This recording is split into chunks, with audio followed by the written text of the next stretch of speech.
at VentureBeat. I spend most of my time as a video game industry writer, a business writer. I spend maybe 20% of my time outside of that looking at tech. I cover things like Intel or NVIDIA, AMD.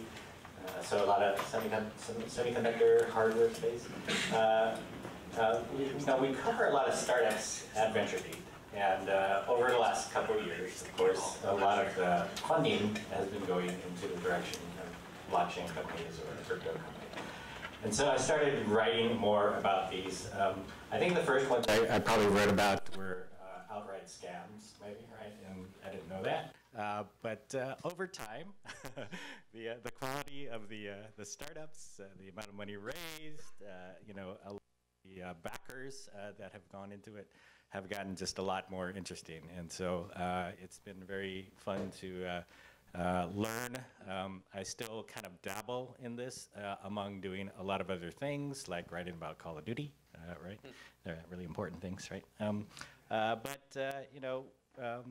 I think I'm here to learn as much as some other folks here, I think. And if I can understand it, then I think you've communicated successfully, right? So, because my job is to try to explain it to other people who don't get it either, right?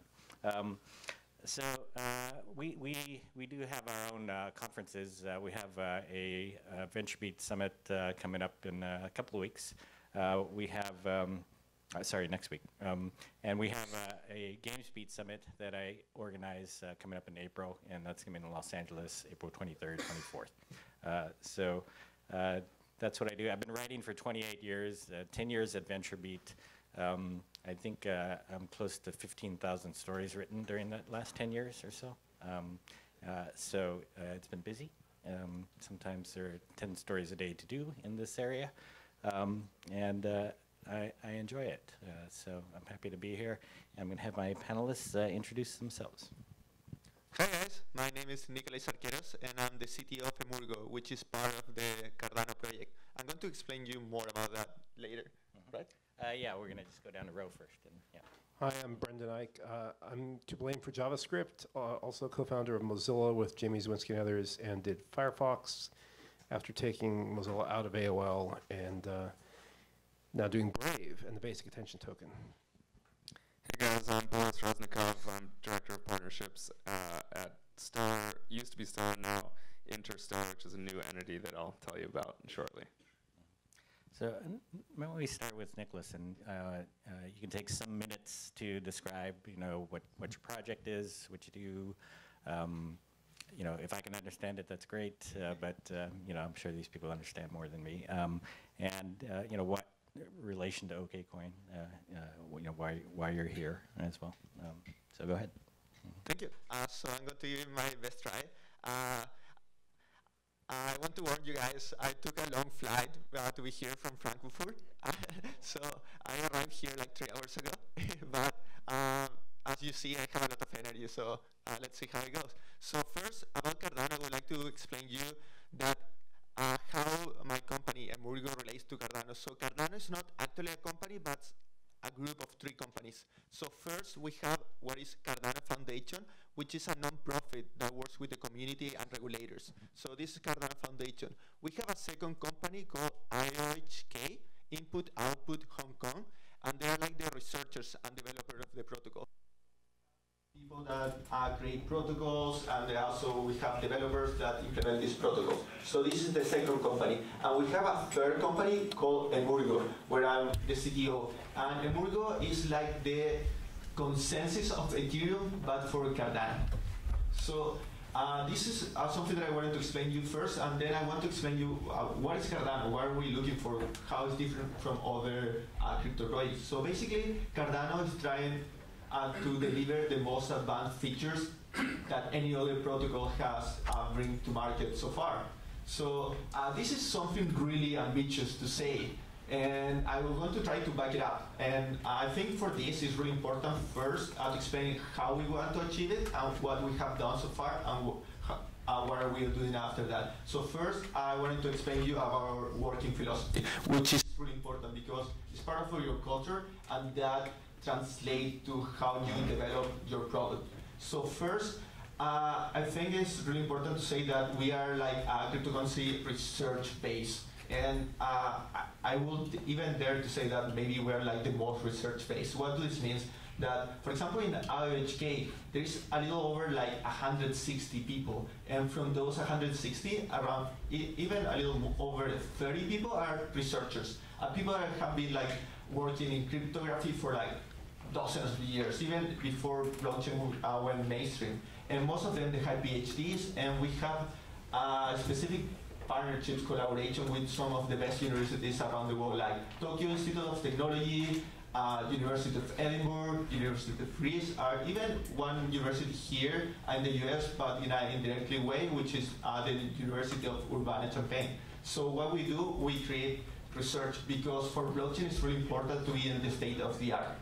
And after we do the research, something that's really important for us is that this research gets peer reviewed by other experts. It's not enough to just put something in the web and hope that someone's going to review it, because it's important that some of the few experts that are around the world, they validate your work, and hopefully they find mistakes, because there's always mistakes and you need to correct them. So usually how the peer review works is that you apply to some conference around the world for some specific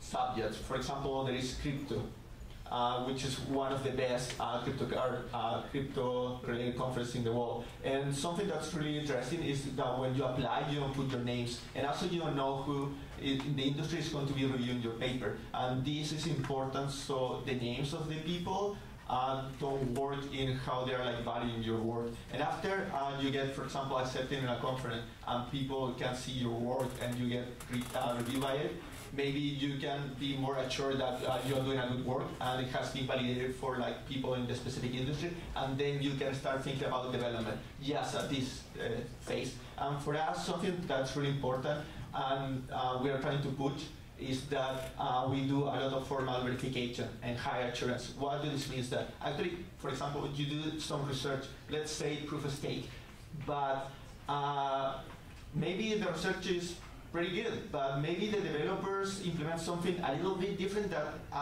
actually creates a bug or a problem. So it's really important to this to have what is called process high assurance, and for this we're using a lot of like different tools to validate the properties, and we're developing everything in Haskell. So for example, we use Agda, Cog, Isabel, so we validate some properties, and these are like pretty similar to how the Haskell development is, so we can be assured of like some of the implementation. And then after that, what we do is formal verification. So I'm going to try to explain it like really fast, which basically formal verification is something that has been in the industry for like multiple years. And for example, NASA, when they send rockets to the space, they would use like formal verification, because if you have a bug, it's like critical. And basically, when you code, you have tests, and you try with different values, but actually you need to review this in a mathematical way. And we are doing most of our work, we try to bring it and do formal verification. So this is like related to our working philosophy. And after this, specifically what are we working for? We are like a direct competitor of Ethereum. So we are bringing proof of stake. We are bringing a very smart contract platform, because we really value security. And you can think that currently there is a lot of discussion related to scalability, specifically about transactions per second, but that's not everything that's related to scalability. Also, scalability is composed by two other parts that are pretty important, which is related to the size of the blockchain. And you could remember when there was like this division in Bitcoin between Bitcoin and Bitcoin Cash with the block size. And actually, I believe that Bitcoin took the right decision to stay small, because currently, for example, Ethereum, their blockchain is over 1 terabyte, and this is going to affect decentralization, because less people with, like, for example, that are running full nodes with Raspberry Pis are going to be able to keep up. And what you want from decentralization is that you can participate or at least verify. And so we also have the, as I was telling you, and scalability, not only transaction per second, but also the space, and also the size of the. So I guess Ethereum has a big head start, though, right? And Yes. You consider yourself directly competing with them. Like, how can you sort of get beyond where they are? How can you beat them? How could you sort of catch up? Okay, so I think Ethereum has done something amazing, and before all the conversation was related to Bitcoin, and something that I have noticed in Ethereum, and maybe they're going to improve, but right now there is some sort of disorganization, because even for like the work they're doing for proof of stake, you can see that Vitalik and Vlad, they're working in different implementations for proof of stake. So it's strange for me seeing from outside why are they working separately, and they have so many different implementations. So it seems the coordination is not taking advantage of how many people they have in the ecosystem that could be like better organized and working together. And something that I see there is too much focus in the transaction per second, but I think this is only the first step ahead, and blockchain is going to have different roles. Though the first one is going to be transaction per second, but right now everyone is thinking about like maybe the size of like Visa, but maybe we're not going to need that in the next 6 months. Also, the next problem that we're going to have is like related to security in smart contract. If you have bugs in your platform, and more than $350 million have been stolen from the Ethereum blockchain because of bugs related to, for example, overflow, you are going to make the traditional industry scared, and also entrepreneurs are going to be like a little like with question related if they are going to be on your platform or not. So for us, we already solved enough related to the subject of transaction per second, and now we are focused in the smart contract platform. So for that, we developed our own virtual machine, which is called Ayela. And if you compare to the virtual machine of Ethereum, EVM, we changed some like basic stuff. For example, EVM is stack based, and we changed to register based. And this gives you right away that you're not going to have overflows.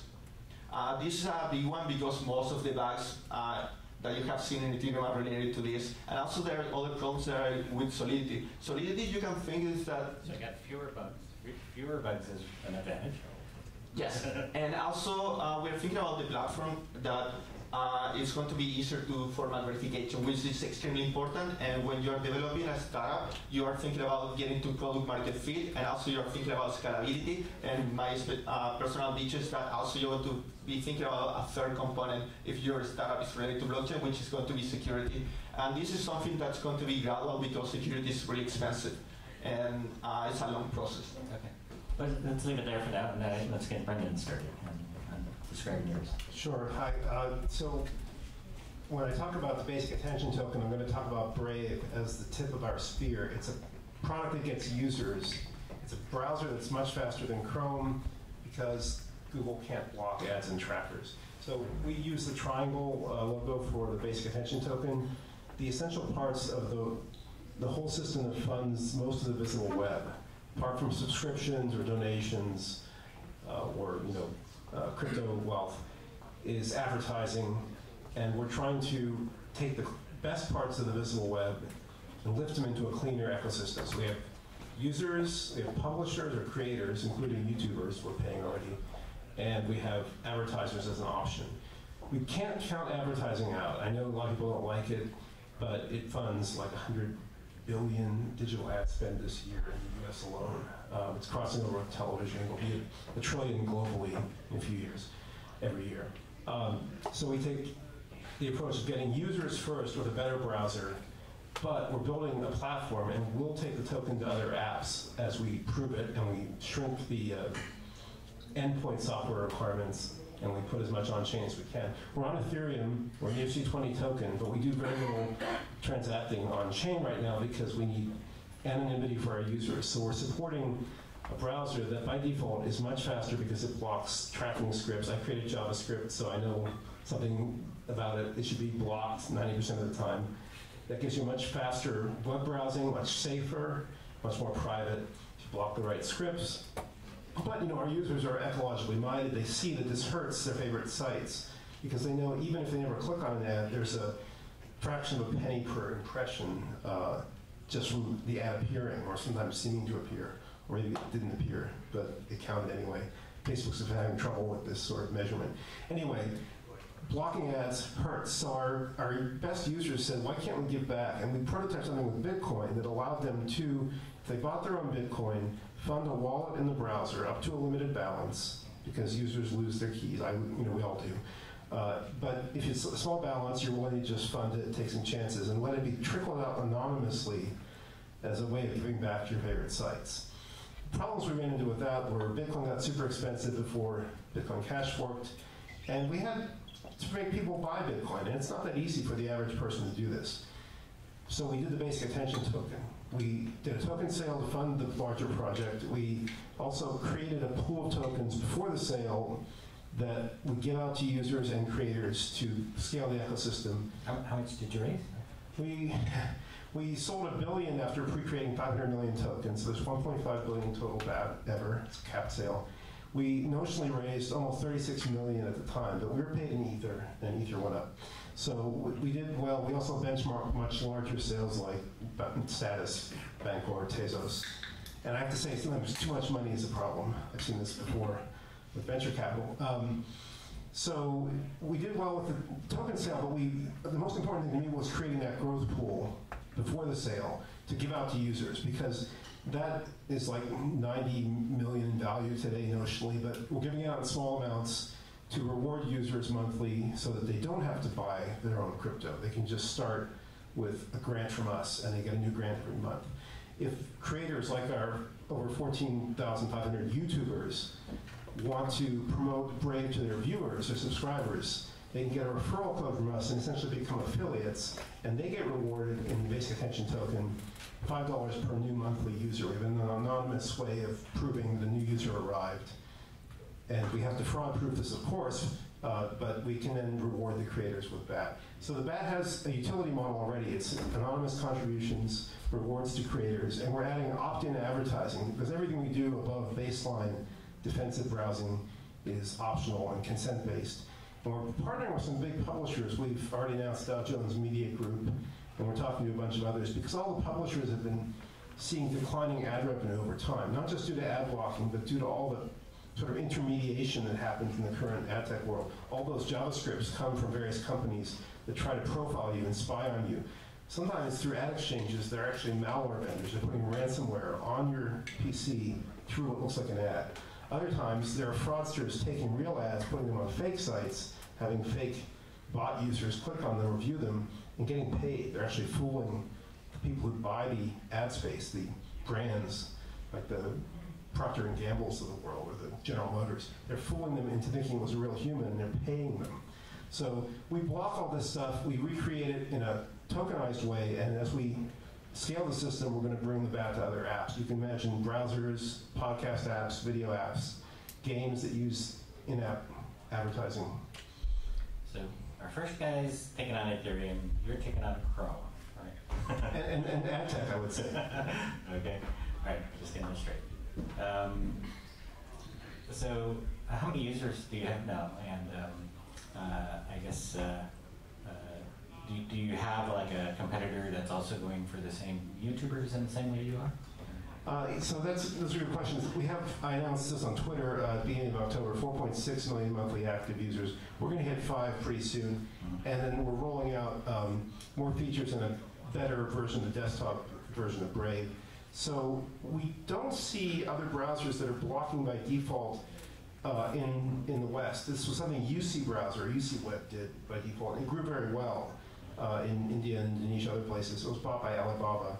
But the Western browsers seem to have been captured by advertising and search companies. So they don't block ads, and therefore they suffer the security and privacy and performance problems I mentioned. YouTube is interesting. There are, I know obviously DTube and other things like that are trying to get people to put their videos elsewhere, or BitChute. These are competitors in terms of storage and building up a commenting system and a user system. But what we do with YouTube is we let YouTube store the videos, because Google has great backbone net routing and networking for highly available low latency video. We use YouTube for the storage, thank you very much, Alphabet, but we route around the payments that are made through ads on YouTube, because those are not working for a lot of our creators. A lot of the independent parodists and sort of podcasters who use YouTube have found their ad revenue's been cut, sometimes unfairly or for no obvious reason. So they're coming on board with Brave, promoting it and getting tokens to make a better return. Hey guys, thank you, Brendan. So I'll tell you a little bit about Stellar and then mention Interstellar, which is the new entity that we launched just a few months ago. This is Boris Reznikov, right? Yes, Boris Reznikov. So Stellar is a protocol, internet-level protocol for payments. So it's been around for about 3.5 to 4 years. The original use case is to solve the friction that's inherent in the cross-border payment space. So if you think about how a cross-border payment works today, you have different payment schemes around the world. So in the States we have ACH, in Europe you have SEPA, in Asia you have another one, in Africa has another one, and they don't really interoperate well together. And so in effect what you're left with is this correspondent banking model, which works with something called SWIFT. And it's very slow and it's very expensive. And so the idea with Stellar is it's a distributed ledger that allows financial institutions and banks to all issue fiat currency that of the country that they're in, all on one ledger. And so now you have a layer of interoperability that all of these banks globally can transact on very efficiently. So that's the primary use case we've been working towards for the past several years. Interestingly, in 2017, when we saw the rise of ICOs on Ethereum, a lot of people started thinking, well, that's pretty cool, but actually Stellar might lend itself pretty well to that type of use case as well, because it's optimized for the efficient transfer of value. And that's really what many ICO projects needed, was a way to issue tokens and let people buy and sell them and exchange them quickly and cheaply. So what we saw was a lot of projects started switching from Ethereum over to Stellar, and then recently we've been very interested in the idea of security tokens on the network, representing anything from fractional ownership in real estate to commodities to carbon credits, for example. And so another interesting thing about Stellar is that it has a built-in decentralized exchange. The reason for this is because if you want to make a payment, let's say you want to make a payment from here to somebody in Mexico, you're sending dollars, but the recipient wants to receive pesos. So there needs to be some kind of an exchange that happens in that payment. So for that reason, there's a built-in exchange mechanism. So that's the Stellar network. It's maintained, and the core code base is maintained by the Stellar Development Foundation, which is a nonprofit. In 2017, we spun out a for-profit entity called Lightyear, which is a company that worked with enterprise and our partners to give them support and help them commercialize the best possible projects on Stellar. And recently, just a few months ago, Lightyear merged with a company called Chain here in San Francisco, and so the resulting combined entity is called Interstellar. So the core mission remains the same, which is to commercialize the best possible projects on Stellar by working with our partners. But we're also a product company, so one of the first products that we've released is called Stellar X. Stellar X is a professional-grade trading interface that sits on top of the Stellar Decentralized Exchange. This is interesting because it's the first, in my view, the first decentralized exchange that's actually usable, because it's fast and it's free. So there's no transaction fees. Because Stellar is again optimized for efficient transfer of value, the transaction fees on the network are extremely small. But even those transaction fees we're reimbursing on Stellar X. So that's the first project that we've released, and we're also working on a number of payments-related projects as part of Interstellar. But overall, we don't try to be all things to all people. Stellar, we know what we're good at. That's the efficient transfer of value. So it's very good at for projects that have a heavy transactional component to them. Are well suited to be built on Stellar. Projects that require a heavy, decentralized compute or a lot of smart contract functionality. If you need, for some reason, for business logic to be decentralized, then Stellar is probably not the best bet. You'd be better off doing it on Ethereum or Cardano. But for transactions and the exchange of value, Stellar is quite good, and those are the types of projects that we focus on. So who would you say you're targeting or disrupting or really competing with? Well, in the cross-border payment space, it's Swift. Swift is kind of the very old and established correspondent banking messaging protocol that I think everybody around the world would agree is not very efficient and is in dire need of disruption. In the other space that I focus on myself quite a lot is representing ownership in the form of a token. There, we're actually creating new markets. So I wouldn't even say that we're disrupting. We're not trying to disrupt NASDAQ because I think NASDAQ works quite nicely. But there are no private markets for things like real estate or even private company equity. So we're not so much disrupting existing players as we are creating new markets for these up to now illiquid assets. So everybody's got a pretty big goal here, and you're all using blockchain and cryptocurrency to really just remake something that's been there before as something better, right? So interesting. So does everybody in the audience say get it? Do you have any questions relating to just what do these guys do? And we'll pause and ask for anybody who's got a question about like, I don't quite get it. Can you explain something or some piece of it? Yeah, questions. There's going to be a test, so all right, go ahead. Yeah. Hey, so I have a question about Stellar, actually about the new Stellar decentralized exchange. Can you talk a little bit more about what, how you, like, who's trading on it, and what does that experience kind of look like for, like, I'm very familiar with how that works for Ethereum. How does it kind of work for Stellar? How do you get started? How do you get your first tokens? How do you get from scratch to being able to trade something, and then what are you trading? Yep. Well, I do want to plug Okcoin because that's also a really cool exchange. StellarX, so we have a USD on-ramp through Anchor Coin with Anchor USD, which is a Y Combinator company. So it's very easy to onboard value. You do it through ACH with dollars, but there's also Euro and Yen and a number of other, and GBP and a number of other fiat currencies. But what's really cool about the Stellar Exchange is that it is arguably for the first time you have an exchange that offers a wide variety of assets spanning asset classes.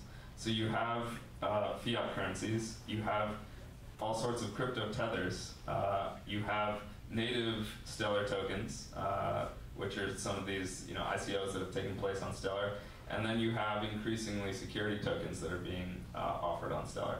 And so, what gets me very excited is that we're not quite there yet, but eventually Stellar will be a ledger that you can go to trade, a barrel of oil against a share in a New York City skyscraper. And the cool thing also is that Stellar has this feature called path payments, which allows you to go atomically from one asset to another. So you could conceivably go from a barrel of oil to a share in the Empire State Building, but obviously there might not be liquidity between that particular asset pair. But it will take advantage of the existing liquidity between a barrel of oil and Bitcoin and US dollar, and then get you to the Empire State Building all in one fell swoop. So they're atomic transactions, which mean that you're never left in the middle with an asset that you didn't want. No limit on path length? There is a limit on path length. Go ahead. So can you talk a little bit about your ERC20 based integration sponsor with the Attention Token. And that's for who? For me, I guess. Okay. Yeah, and would you call this more like cookies on blockchain, your Attention Token? Yeah, so we are UC20 token, but we are, as I say, transacting once every 30 days of user uptime, and we're using an anonymity protocol on the side. We like to migrate on-chain, but we don't want to fingerprint our users with lots of small transactions. Also, the gas fees might add up. So currently, we're semi-centralized, and we're migrating on our roadmap toward a decentralized future. We're paying attention to things like Plasma. But it's very light integration, but it does allow us to settle, because it turns out a lot of our publishers, we have over 23,000, I mentioned over 14,500 are YouTubers, but the rest are, other than about a few hundred Twitch game streamers, the rest are actual website owners, from the Washington Post to the Guardian down. A lot of those publishers came on board through a very light sort of self-serve verification process. And they didn't want crypto, they didn't want Bitcoin. When we were using Bitcoin in the prototype, they didn't want the basic attention token either. Their legal, IT, and finance departments don't want crypto. Don't shoot the messenger, it's just a fact. They wanted fiat. So we partner with Uphold. We can certainly partner with other such entities like Coinbase or Revolut to exchange automatically for a fee to fiat when we pay a lot of these publishers. Some of these creators, especially some of the up-and-coming YouTubers, do want tokens. Some of them want Bitcoin, which is just one hop away. Uphold uses Bittrex. So a lot of what we're doing is actually about the ergonomics and settlement and usability of crypto, not so much pushing the on-chain, high-throughput, anonymous, bleeding edge, where we will go in concert with others working on Ethereum. I hope that helps. In utility, is this more like a cookie though? Cookies are a bit of storage in the browser indexed by a domain that made a request and can update the cookie in the response. That's not what we're doing. Cookies, we block. We block third-party cookies almost unconditionally. There's a few exceptions that are hard-coded. Safari has blocked third-party cookies with a big loophole, and they've evolved this with something they call intelligent tracking prevention. But cookies are, like JavaScript, they're trouble. So we generally block them.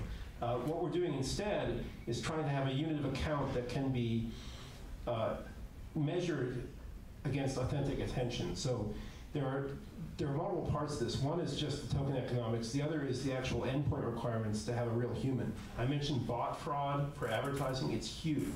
There's a Dr. Augustine Fu in New York, adjunct professor at NYU. He estimates 16 billion out of 80 billion in 2017. Digital ad spend in the US, the gross spend was 80 billion. 20% was taken by fraud, and he says it could be twice that. So fraud is endemic, and a lot of the ecosystem wants fraud because they take fees as intermediaries, even if the revenue is ultimately, the net revenue is ultimately defrauded. So we need to pay attention to things in our sort of endpoint software, like the browser, or in the future, an SDK in another browser or a podcast app, that look at the integrity of the code that's measuring the attention, that look at the human sensor inputs to measure a real human. And some of this does not have anything to do with blockchain. So we're a larger project than pure on-chain can express.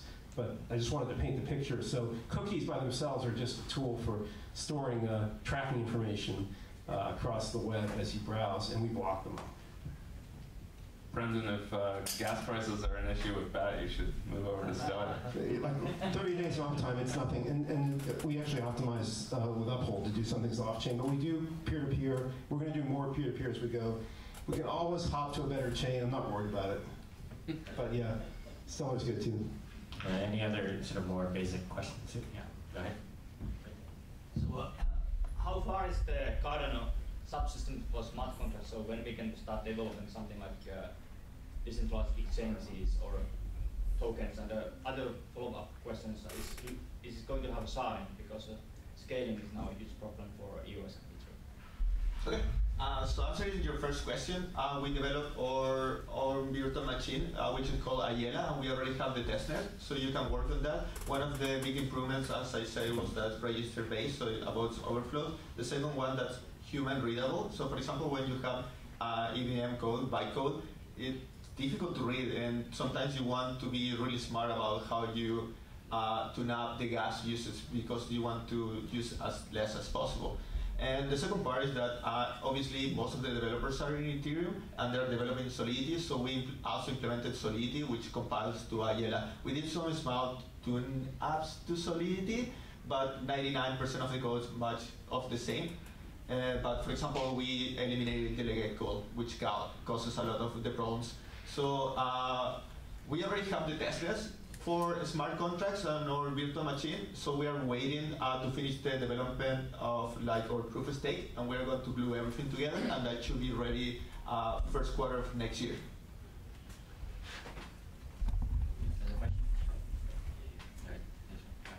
So I have a very basic question, no pun intended, because it's for BAT. So why should I switch my browser? I can definitely understand I want a faster browser, but I think you hinted on security. How unsafe or what am I vulnerable to in using another browser that tracks what websites I looked at and stuff? So there are a number of threats. The worst is ransomware, I would say, or malware in general, though ransomware is the most common kind. It's going through ad exchanges. We did the cookie and JavaScript at Netscape. Lou Montulli did the cookie, I did JavaScript. A year before Netscape, Mark Andreessen and Eric Bina at University of Illinois, Urbana-Champaign, my alma mater, did the image. These three elements made the fundaments of the modern ad-based ecosystem that funds most of the web. Because with an image, you could embed a cat picture in several pages, and it'd be coming from the same cat server. And every time you requested it, you could send a cookie that was set previously. So now the cat server could track you. It could say, I never saw you before, I'm going to make up a user number for you. You're on the New York Times, okay, I know that the cat picture has been embedded using this certain path inside the New York Times. I'm going to say user 1234 has been to the New York Times. Now you go to ESPN, the same cat picture is loaded, the cookie is returned to the cat server, and you can add ESPN to the dossier, the profile on the user. So that led to a whole layer of intermediation that ended up being what are called real-time bid ad exchanges. Google has a huge one. They're sort of a de facto standard for others that Index and Rubicon and other companies run, companies you may never have heard of. These ad exchanges sometimes take ads that are really malware, disguised as an image. Sometimes you can look at the image, you look at the JavaScript that comes with it, and you can't tell it's malware because it's so obfuscated. It's actually using steganography. It's extracting small perturbations to the image, luma, and chroma channels. And it claims it's doing this in a little loop to do some gamma color correction. But what it's really doing is extracting an exploit kit loader, which it then evals using the JavaScript eval function. And it calls off the network, and it finds an exploit kit, like the Angler exploit kit, which was big in the first half of 2016. And this thing can put ransomware on your PC, take over your PC, demand Bitcoin and ransom. There was a hospital in Southern California 2 years ago that was completely pwned. That's a serious threat, and yet ad exchanges have little incentive to do much about it because the victims don't know what site they were on when they got it. They don't know what ad exchange that malware went through. And they got a fee. They got paid by the malware vendor. It was worth paying a 40-cent cost per cost per thousand impression ad fee to get that exploit kit distributed, because when they make the ransomware, they make so much more back. They can cover their costs. So that's just one of the threats we block. That's why I think you should have an ad block. Don't we have, say, McAfee or Kaspersky or Norton Windows Defender blocking this stuff for us? No. Sorry. The enterprise is doing semantic, I'm sorry. We're paying for that stuff and it's not doing it. They're not that good. Okay. uBlock Origin is good. We like it. It's non-profit based. Ray Hill doesn't compromise. Turns out the biggest ad blockers are really actually taking payments from Google and let Google ads through. This is not widely known. Because of this, they have to let all the tracking scripts through by default. Otherwise, when they let those whitelisted ads through, they wouldn't perform. The scripts wouldn't have measured the user. The other scripts that confirmed you saw the ad wouldn't fire, they'd be blocked.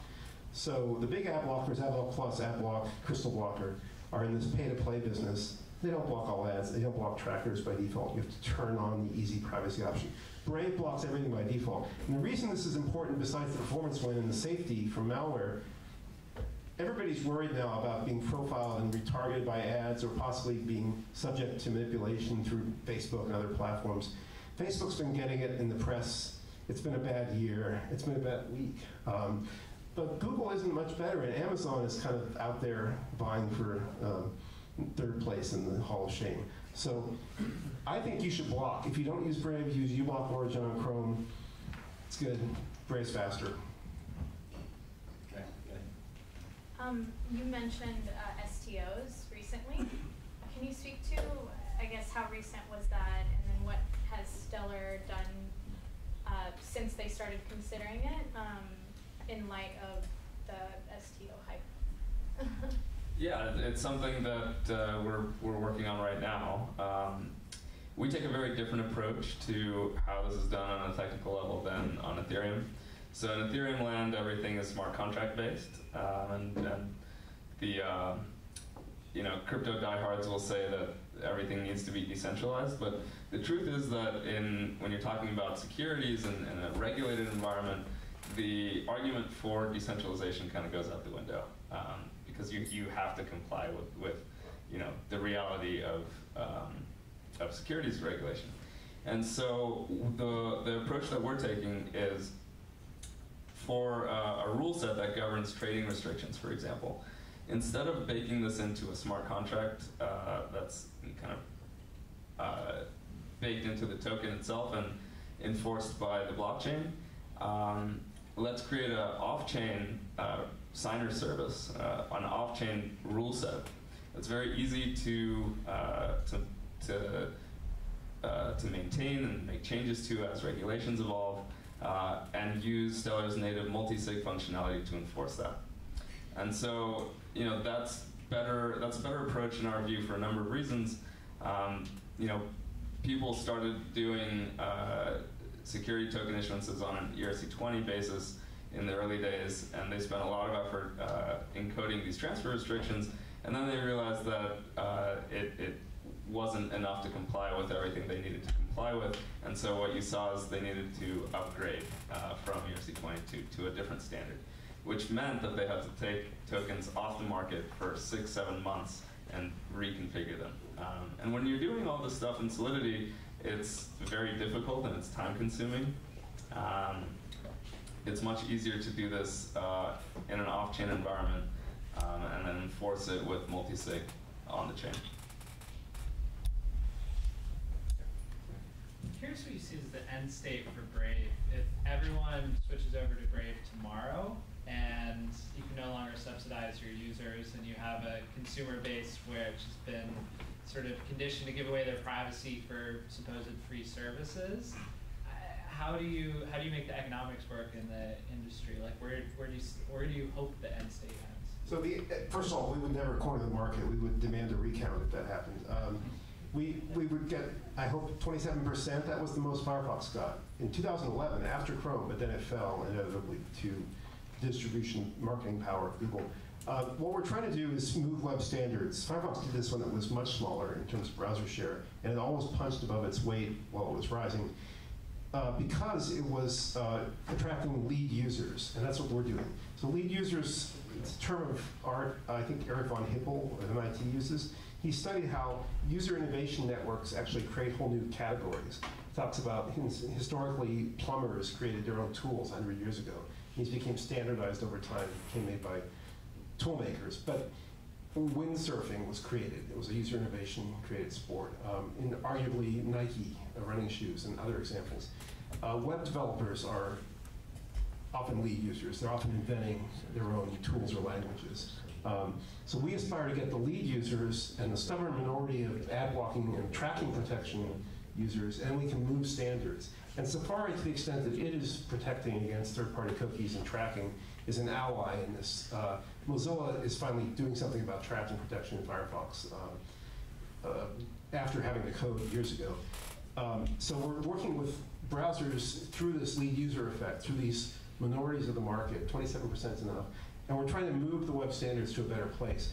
In the long run, if it means you can choose any cryptocurrency you want, that's fine. There's already a payments request API that we're using, and it's W3C API, a draft of some sort.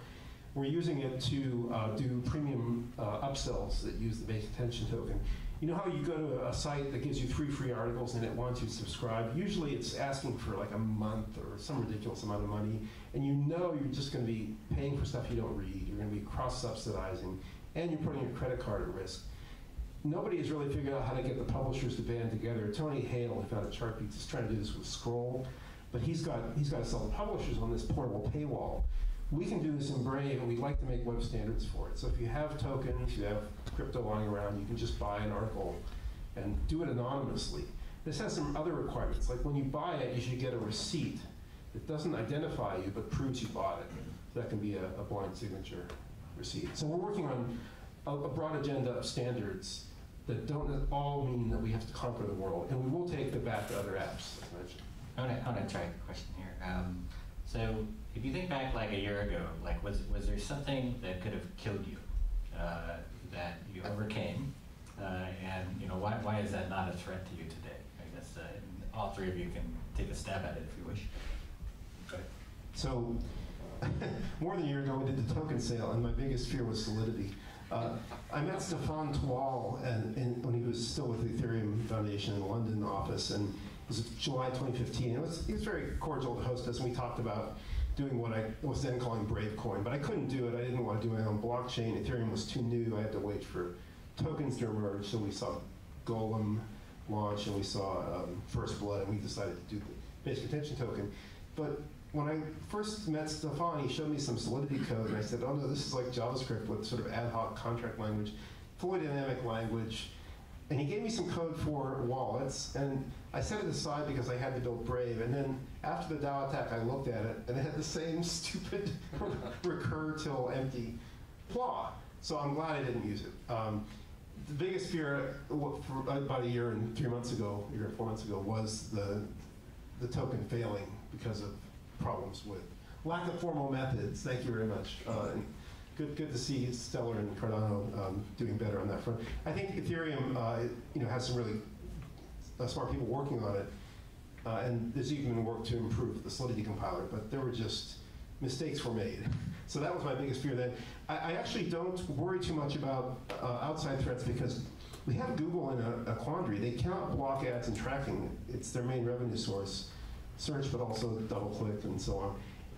If they blocked ads, they would be sued by their shareholders, including me, as a bad fiduciary for doing materially adverse damage to their business. They can't do it. So we can, and we can grow into the Chrome cohort, which we're doing, to the lead users. Any of you guys want to take a step? Sure. We work in financial services, which is a highly regulated space, obviously. So, I'd be remiss if I didn't say that the regulatory environment could have killed us for sure. When we were getting started, we were talking with banks and financial institutions, which are notoriously risk-averse actors. And you rewind back to 2014, 2015, the word crypto or Bitcoin would basically end the conversation. And we were also just starting from scratch every time explaining what the hell blockchain was. But you fast forward a few years, and now you have central banks that are thinking about issuing their fiat currency on a distributed ledger. And so, the reason why it didn't become a problem for us necessarily is because we're trying to bridge the traditional world with this new modern technology. We're not trying to, we're not trying to make lumens, for example, the reserve currency of the world. So we're just representing fiat currency, which remains under the control of central banks, just represented on more modern infrastructure. Nicholas, you have one? So for us, because we are research-based, and research can be like something like you do with engineering, or like, for example, building a building, that this is going to take that much time, and then you're going to take that much time. Research, when you're trying to do state-of-the-art, you are like trying to come up with like a really clever solution, and sometimes you find problems that you didn't foresee, and sometimes they're pretty big. So that was one of our like biggest issues, that we have like a really tight schedule, and then some things will take a little longer. Luckily, we were able to overcome all the issues. They take a little longer, but we are on track with proof of stake, with our smart contract platforms, sidechains, multi-party computation, among others. Yeah, my question's about Brave. So a lot of businesses are built on breakage. It's the notion that you buy something and you don't use it. So like, for example, the NFL, most people buy it, they don't use it. And if you look on your credit card statement, it won't show up the same way. So the NFL purposely changes the merchant ID because they don't want any system to detect it. And like banks have tried building machine learning systems, they haven't figured it out. So ads are built on breakage as well. Isn't the fundamental notion of the ads market is that you have something you pay for that isn't fully utilized? You understand what I'm asking? Yeah, and like I said, the paywalls are also based on cross subsidies that a lot of users rebel against. Sorry, there's going to be a cleaner, more efficient future the way things are going, even without Brave, because a lot of the ad tech intermediaries are going out of business. There's a diagram you can Google called the Lumascape, because it's a series of diagrams created by Luma Partners, Terry Kwage's iBank, for sort of doing M&A operations among these intermediaries in ad tech. And these are companies like AppNexus, Rubicon. You may never have heard of them, but they're actually involved in these ad flows. They're also, like I said, sort of codependent on fraud because they get fees even if it's defrauded. The net revenue is defrauded. And the marketing officers that are throwing the big gross revenue at it don't really know what's wasted because marketing is an art, not a science. But the Lumascape, 90% or more, Terry Kawaj says they're in Deadpool. They're the Walking Dead. Google and Facebook and Amazon, sort of as the third silent giant, are rising to triapalize the world. And this is causing, obviously, political concern and regulatory action. Zuckerberg being hauled in front of Congress. He can't go to England without getting escorted from Heathrow directly to Parliament. Something has got to give here, even if Brave weren't on the scene. So what I think you'll see, and talking to publishers, including our partners, we see is they expect people to pay more. Ads are kind of a dying model for them. They'd like to get away from it. It won't be instant. They'll have two streams. They'll have the paid, not just the subscribers who go for that $37 a month New York Times or $260 a year Wall Street Journal, but or people who go through smaller paywalls or through crypto. So all of the work around this Tony Hale's scroll or attempts to allow people to use crypto to pay by the yard are beneficial here and likely to do well, because I think ads are just so inefficient and so dangerous that they're going to either die or they're going to turn into something Google or Facebook owns. So what would you say is the leverage you have over a publisher? Like, what's your poker chip? When you go to a publisher, why are they going to? Is it because they have FOMO over, I have to go report to my board and I have to say I did something cool, or is it that they actually believe in the future of the rate? Definitely some of them want to be in on blockchain, and we don't have to worry about civil now. We were really worried about it. But what a lot of them care about is the ad blocking user. The ad blocking user is lost revenue to them. And they used to, 3 years ago, they used to rage against it. Like, how dare they? It's like theft. But now they know ad blocking users are not going away. They also know they're high value. 2 years ago, they were trying to convert them into paying users of some sort by nagging them, denying service to them, harassing them, trying to sneak ads around the ad blocker. That didn't really work. I think now they're seeing if we could use something like Brave or maybe another approach or maybe several approaches to really win them over. These are high value users. The lead users I mentioned, they're high net worth, they search well, they do e-commerce, but they block ads. They don't like ads and tracking. So if you can win them over, they'll probably pay you. And that's what some of the publishers we're partnering with are excited about. They see us as the way to stop harassing the ad blocker users and actually give them some tokens and bring them in and give them a better deal. Are the publishers eager to allow pay per article, or do they still want that breakage? They want me to... Yeah, some of them want cross subsidies, and that's like I said, they're shrinking too. The collapse of the ad intermediary space, the Lumascape, is accompanied by some amount of decades-long collapse in newsrooms and in other sort of online publishing where you've been using cross subsidies. We saw this with television too, right? The whole cable television and satellite television business was about cross subsidies and getting people to pay for things they don't use. And the Netflix CEO joked about people paying for Netflix when they don't use it. There's always competition there that's squeezing out the inefficiencies, and there are woke users who rebel against it. So it's happening. Other questions? Did you guys have any sort of rough questions that you wanted to be asked? Because we're bumping up against our time already. So was there something that you'd prepared to talk about that maybe you want to keep talking about? No? I have a Cardano question. So I was not touchy because I've had experience with foundations for better and worse. I think there's been a recent post about the foundation. How are things looking right now, just in the latest and greatest? Okay, the tough one. Explain what happened. The guy next to me told me the toughest one. The softball. Okay, so basically, as I told you before, Cardano is not a company, but it's a group of 3 companies, and one of those is the foundation. And we, together with this other company, IOHK, we did an open letter complaining about the foundation.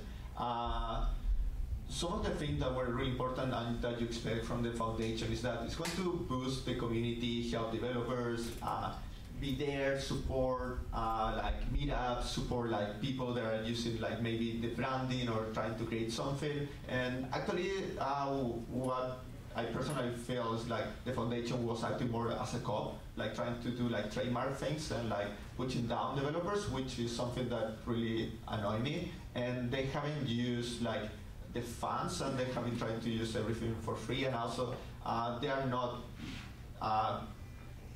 like doing a great job, and we've been trying to work with them. Luckily, as you might hear, there was another blockchain that had problems with the foundation, which is Tesos.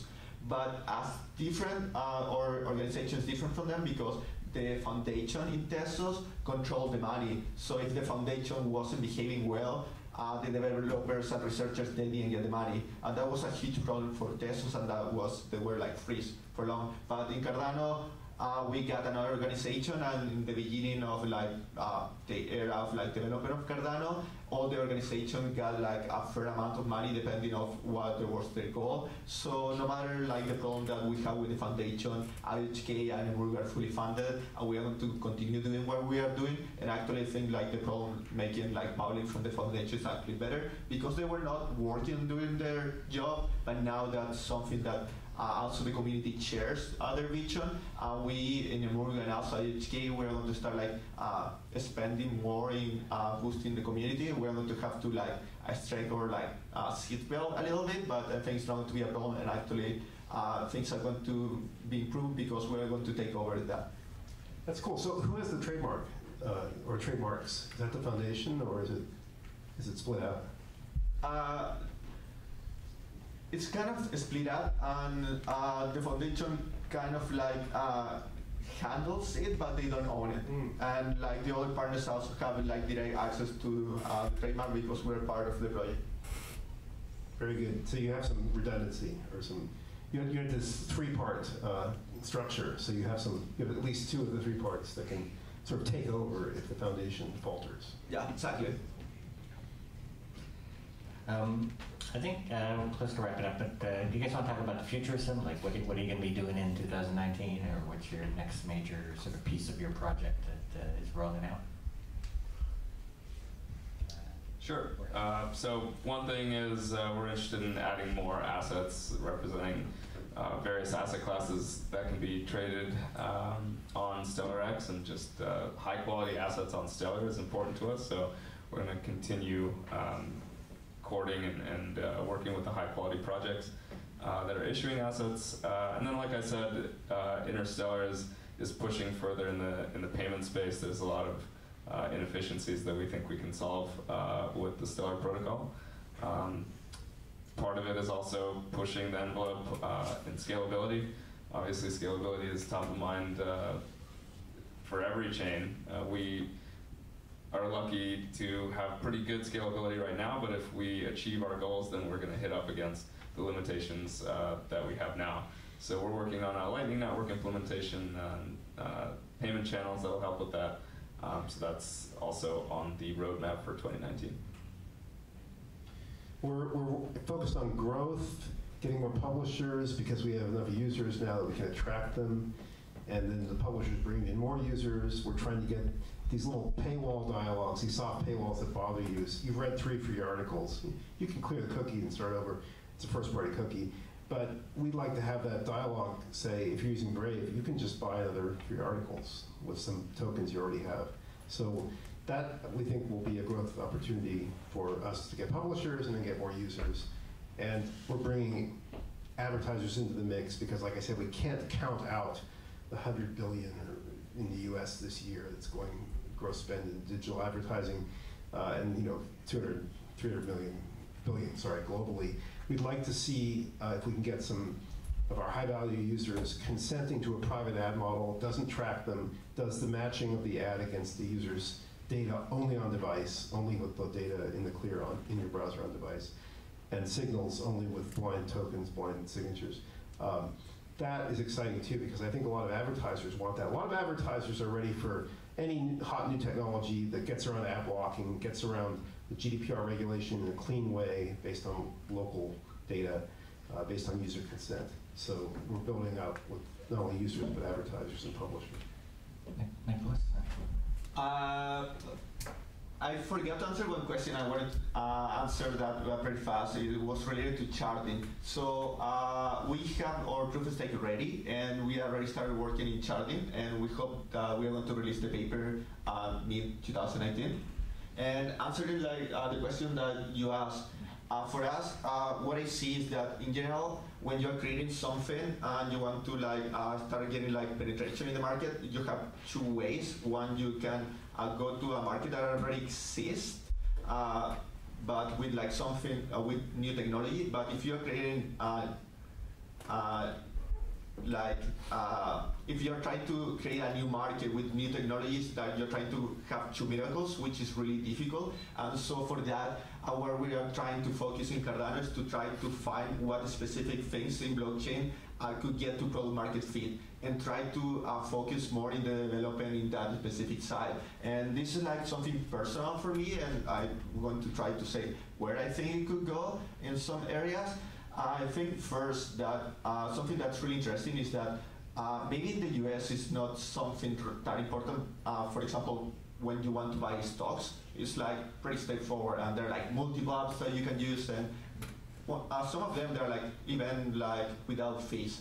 But if you're in other countries, you have so many middlemen, and it's kind of a hassle. So blockchain can help carry the middleman, and this is for a market that already exists, for example, stock or financial services. So in Cardano, we are trying to fix that, everything that's related to finance, and that's why also we care a lot of formal verification and security, because this should be 100% safe, and the only way to make it bug-free and hack-free is with formal verification, which is tough, but it's something that you need to do. The second part that I see that could be pretty useful in blockchain, and we are also working in that, is when you have secrecy in smart contracts. And for that, you have really cool things. For example, I think it was in Estonia that they were trying to do something with the smart contracts and blockchain, where they could actually the companies can upload the encrypted data, and so the government could verify that they were actually paying the taxes that they needed. But you can't upload your raw information, because then your competitors will know everything about you. So it will be maybe the ones that are trying to be more proactive and trying to work with the blockchain will be given away at this advantage. And also, for example, I think it was also in Denmark that some of the agriculture, they need to bet in some offerings. So sometimes they need to pay a middleman or an escrow that's going to hold the results, and then it's going to declare the winner. But actually we could skip that part with a smart contract that has secrecy. So you could bet on things. They're more big projects for companies, and that could be a huge benefit, because it's something that happens everywhere. For example, even in construction for millions of dollars. And also that comes back to formal verification and security for a smart contract, and that's why it's so important. We've talked so much about blockchain and crypto, my head is starting to hurt. And so maybe it's a good time to call an end to this. I think we've heard blockchain and crypto more than our quota for the day. Right? So anyway, looks like there's still some food out back though. So you guys, if you want to ask more questions, come on up in small groups. And but otherwise, thank you very much for coming.